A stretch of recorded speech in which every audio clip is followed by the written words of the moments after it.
It's great to have you here on the Clark Howard Show, where, our mission is to serve you with advice and information that empowers you so you make better financial decisions in your life. And you can't go anywhere without hearing AI, AI, AI.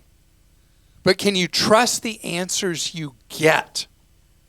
Well, trusting AI can actually cost you time, money, or have you make bad decisions. And also, consumers are literally throwing money away right now in numbers too large to ignore. And I want to talk about that later in this podcast and YouTube show. So I love Elliott.org. It's a consumer advocacy organization that talks about individuals having specific problems with generally large companies that are not treating them right. And Elliott.org recently had a post about a problem a guy named Jason had with Expedia.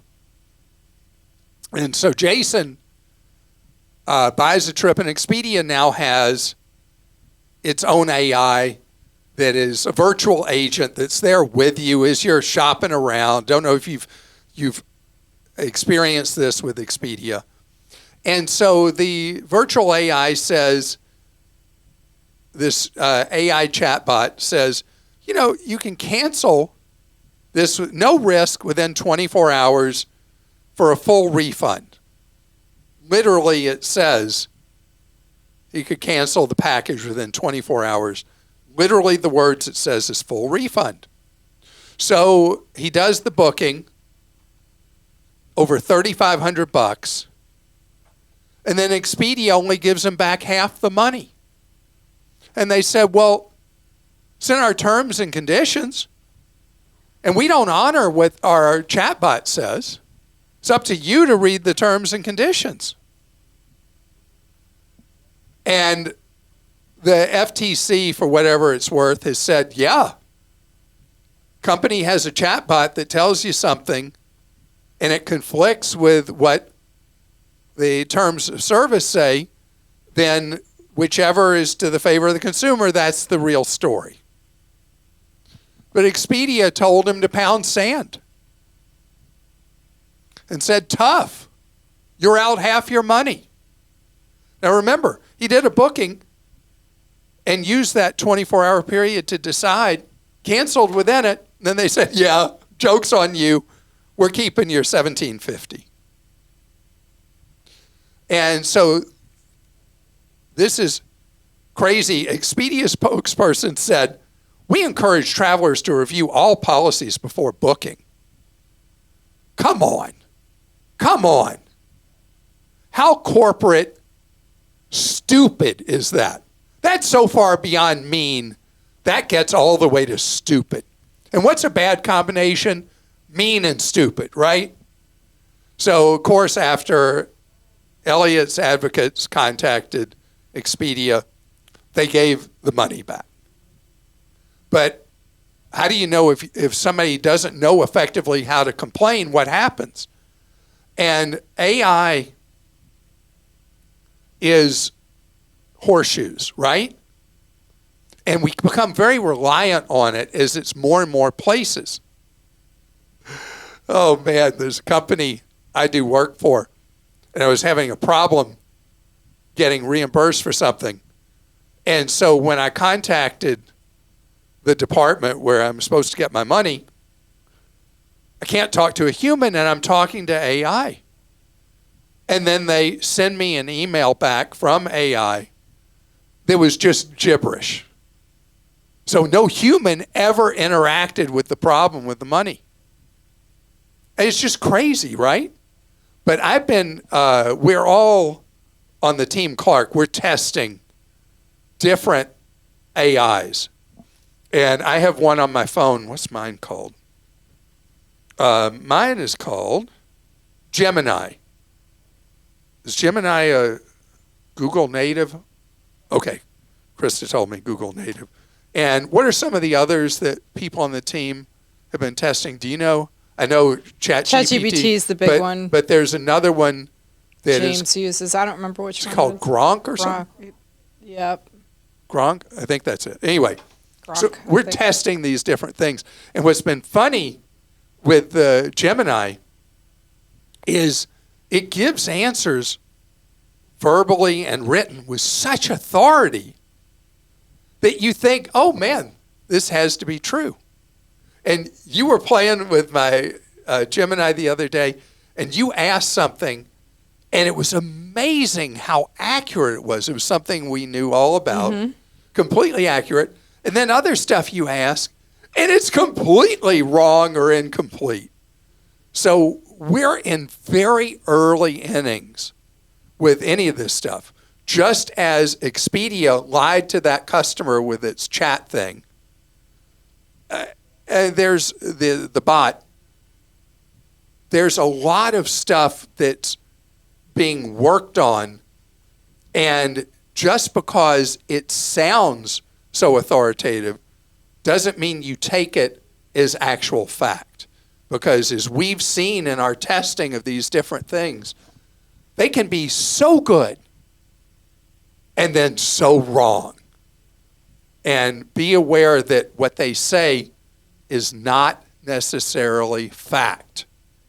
All right. Jennifer in Michigan says, my question is about this phone. Name it. The Mode phone. The Mode phone lets you earn money by using your phone, listening to music, playing games, etc., with its Earn OS operating system. Is this a legit cell phone company? It says it offers transparency and the opportunity to own a piece of the company. I'd like to know what you think. And P.S. I am proud to work at Clark's alma mater. Fire up chips.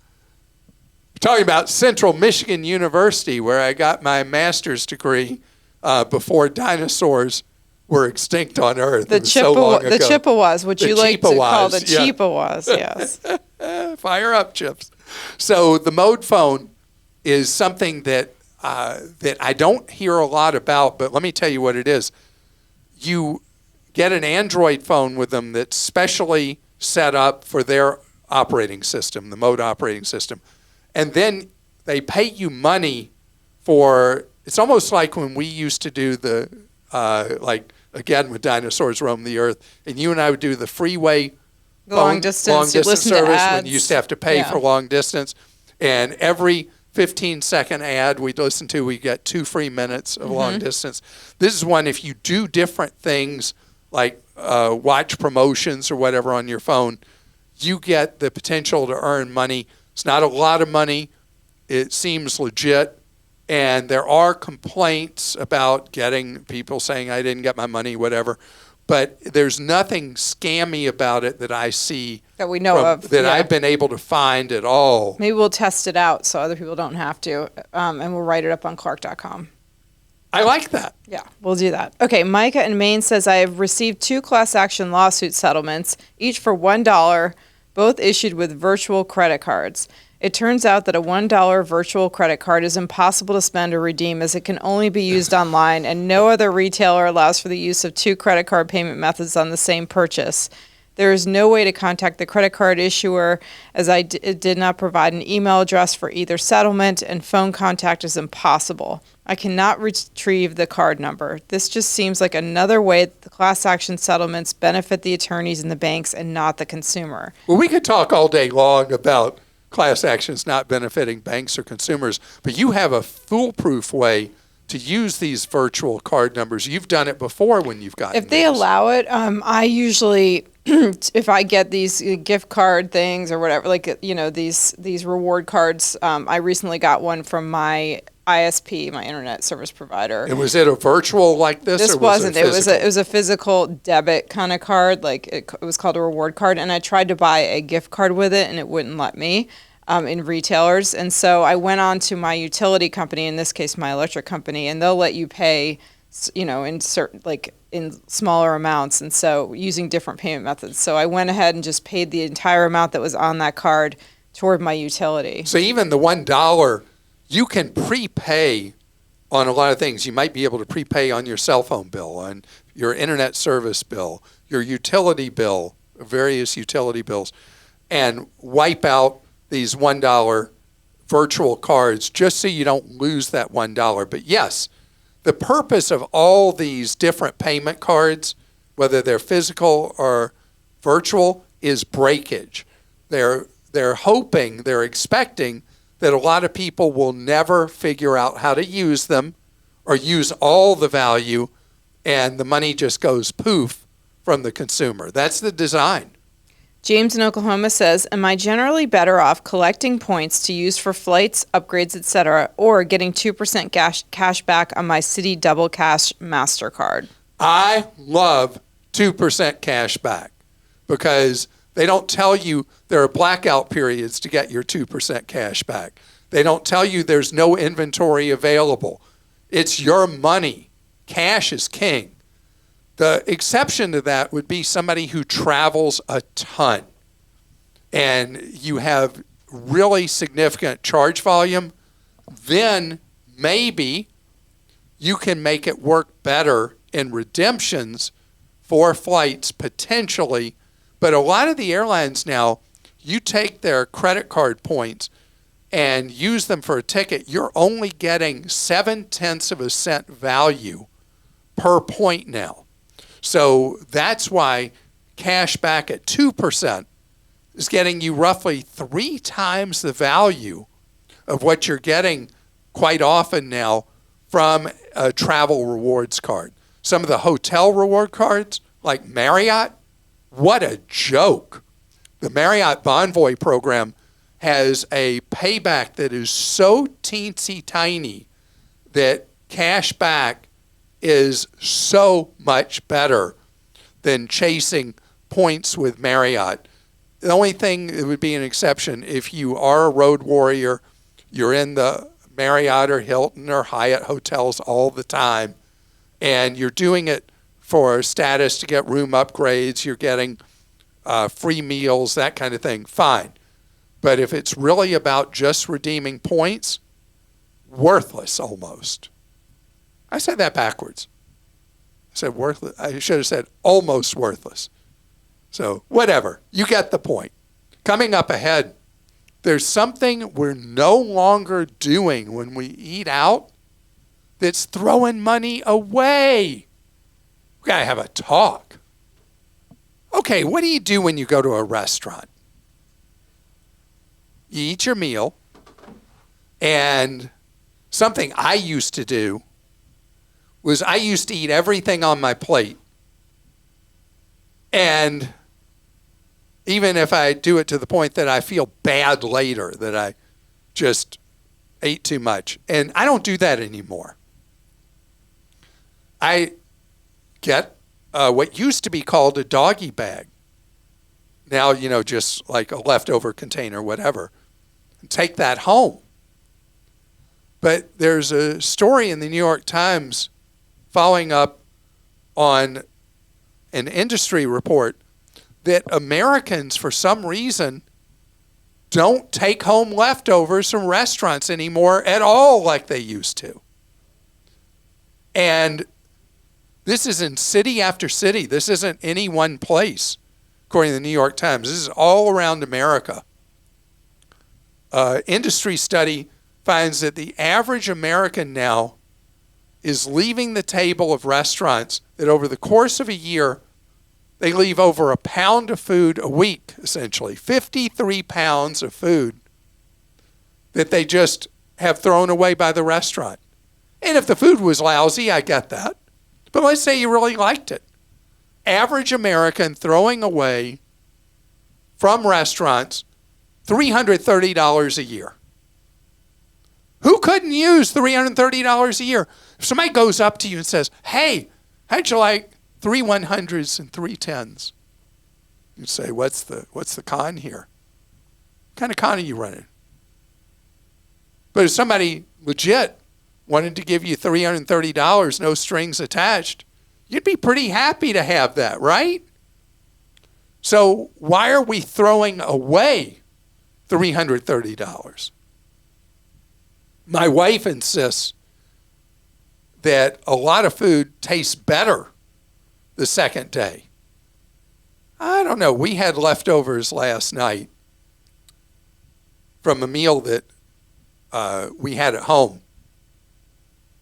And we actually had Lane's restaurant last night, our own house, cooking 2 nights in a row. And to me, the leftovers didn't taste as good as they tasted the first day. But she insists a lot of times they're better. But it's also better tasting anyway because we didn't have to pay anything essentially for that second meal. So it's a bit of a harangue. I don't know if there's some kind of pride thing that people feel like, oh, they're going to think I don't have any money that I want to take home leftovers. I don't care what they think at the restaurant. You paid big money, and restaurant meals are much more expensive than they used to be. Take those leftovers and have that follow-on bonus meal because you already paid for it. Yep, I had leftovers yesterday for lunch. What'd you have exciting? I had a salad. A salad? So you make a big salad and then you... I didn't make it. I ate out and I spent money on it, and that really makes me do I usually do leftovers multiple days a week, though. If I'm cooking at home or whatever, I always make sure I have enough, you know. But yeah, if I'm going to pay money to eat out, it's really great if I can have leftovers. Well, we had Lane's pasta, which is fantastic. She claims to be Italian, but she's only 7%. But the 7% she got definitely taught her how to cook fantastic pasta meals. That's great. Okay, Heather in Mississippi wrote into you, Clark. She said, I've received a Cash App debit card to my address with errors. It had the correct street address, wrong state, and correct zip code. It was also using my maiden name. I have not used my maiden name in 20 plus years, so there were some big red flags. The most obvious red flag is that I do not and will not and have not used Cash App. I called them and after a bit of time got a live operator. I was able to explain part of my story before they stopped me and said they would be recording the conversation. I said, I will as well. They cut the phone call and explained that they do not allow me to record them, and they hung up. My question is... Wait. Do you realize how bad that is if that's really what happened? Mm-hmm. I mean, they always say, we're recording this call. Why shouldn't the consumer, the other side of this call, be able to do the same thing? In some states, there's what's known as one-party permission, which means you don't even have to tell them you're recording. It just depends on the state if you have to. But, boy, I don't like that part of the story. So no. What else? How can I report this or cancel this account? My and my husband's credit is frozen. I've not seen any other signs of identity fraud. So if it's a debit card, it's different than a credit card. And I don't know where this is going to go. And I don't know, you said your credit's frozen. A debit card is not an extension of credit, so normally there would not be a credit report pulled. But I would say very important that you continually monitor your credit files anyway. If you have a Credit Karma dashboard, you can see what's going on with 2 of your reports. You want to see if suddenly there's an alias showing up involving your maiden name and stuff like that. Applications for credit that were declined, things like that. And hopefully this is a one-off. This will not be a pattern. But I think I would call back. Don't even bother with when they say you're on a recorded line, and see if you can get to the bottom of it, because they don't want at Cash App or Venmo, they don't want somebody doing some kind of alias, because at some point down the road, it's probably going to cause Cash App or Venmo a problem. So I would call back, start that call over, and see where you got the second time. And don't give them a reason to say, well, you can't record. We're hanging up the phone. Bob in Georgia says, Clark, I love your podcast and have learned so much from you and Wes and Christa over the years. Following your advice has helped us to retire with confidence. We can live out our lives with our past lifestyle and continue to travel the world. My wife and I are taking a trip to Vietnam in January. When is the best time to book our flight and try to get the best fare? So, Bob, first of all, I'm so excited for you because Vietnam is really, really a wonderful country to visit. I thought you were going to say also because he's put himself in such a good position. All of it. So awesome. I just love that too. Mm-hmm. But my brother-in-law just came back from a trip to Vietnam 6 weeks ago and had a wonderful time. And if you're a longtime listener or viewer, you know I took my brother who fought in Vietnam, who had always had some issues from having fought there.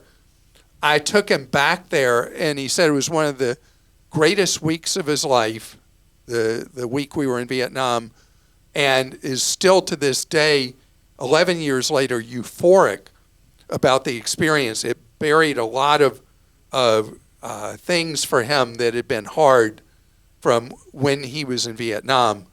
But as somebody who, if for you it's just tourism, let me tell you, it's a great country to go to.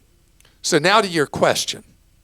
So fares to Vietnam from, where are you in the United States? You're on the East Coast, tend to be very, very high. Often they'll be far cheaper from the West Coast.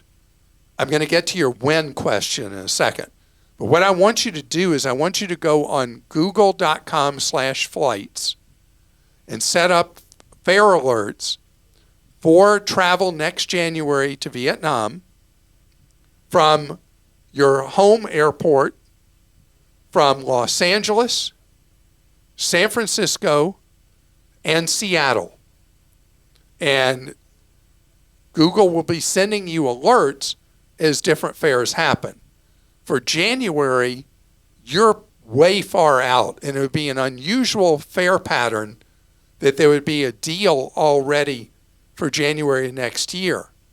International fares tend to have the best prices usually about 4 months out, mathematically, historical averages, but it can be odd patterns. I've seen in the last week several deals for travel to Europe that are really good for next January. So the patterns, even though you can say, well, the average domestic ticket about 6 weeks out is going to be your best fare. International, it might be about 4 months. But those are averages.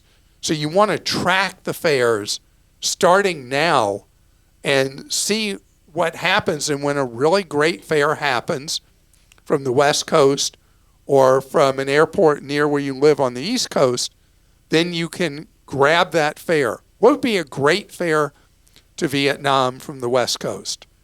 About 700 round trip.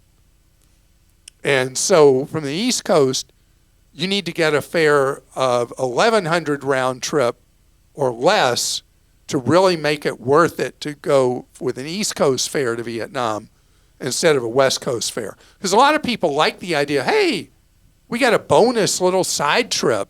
We fly out a couple days early, go to LA, San Francisco, Seattle, and enjoy having fun on the West Coast. And then we go on to Vietnam. And then it's not as much travel also all in one day. Okay, Anne in Tennessee says, I own and live in my condo, studs out. My insurance coverage is valued at $500,000. How do I determine insurance coverage for the interior? Is there a % of that value to value the interior? Okay, this is a great question. And so the condo association in your case says studs out is your responsibility. Everything else is theirs. So there's a code they use at homeowners and condo insurers that I think it's the H6. I'm trying to remember. Some kind of weird name they call it, which is a different process to evaluate the coverage you have to have for the portion of the home you're responsible for, and versus what the condominium is. And it's stated clearly in your condominium documents, let's say a neighbor has a problem that brings damage into your unit. Who's responsible in that case? Your condo documents will say that. If you have an experienced person at your homeowner's insurance provider who is an expert in condominium policies, they'll want to see the documents from your homeowner association, and they're the ones who will be able to tell you what coverage you need for the portion that you're liable for versus the association. And I have relatives who live in an older condominium that was built almost 40 years ago and has had chronic water leak problems. And what happens under their documents is that each unit owner is responsible for whatever water damage happens inside their unit, even if it's an association reason, an association common pipe or a leak that comes from another unit. That's why these condo documents are key to answering your question, so that you know what's on you, what's on them. And that's where having somebody who knows what they're doing at your insurer is key. Your insurer is a big insurer of homes and condominiums. They have available to you condominium experts. They'll tell you what documents they want from your homeowner association to make sure you are, in fact, properly insured and that the value of that coverage is sufficient. You may not have, they may not have asked you for these documents. Now it's time for you to ask them to evaluate your specific condominium and make sure you have the proper coverage. And I hope that answers the question, Ann, because it is so specific to each condominium and its docs. I want to thank you so much for joining us today. You know what's coming up? Friday, we have Clark Stinks. When I went from 5 podcasts a week to 3, we were only doing Clark Stinks every other week. And then by popular demand, listeners and viewers demanded that we reinstate a weekly Clark Stinks, because I guess I'm an imperfect human being like all the rest of us. And there are things that I need to restate, rethink, or correct. And that's what Clark Stinks makes possible. So tune in to Friday's podcast or YouTube show. Can't wait to be with you. And know what we're all about every day, every way that we serve you is to empower you with knowledge that saves you more so you spend less and avoid getting ripped off.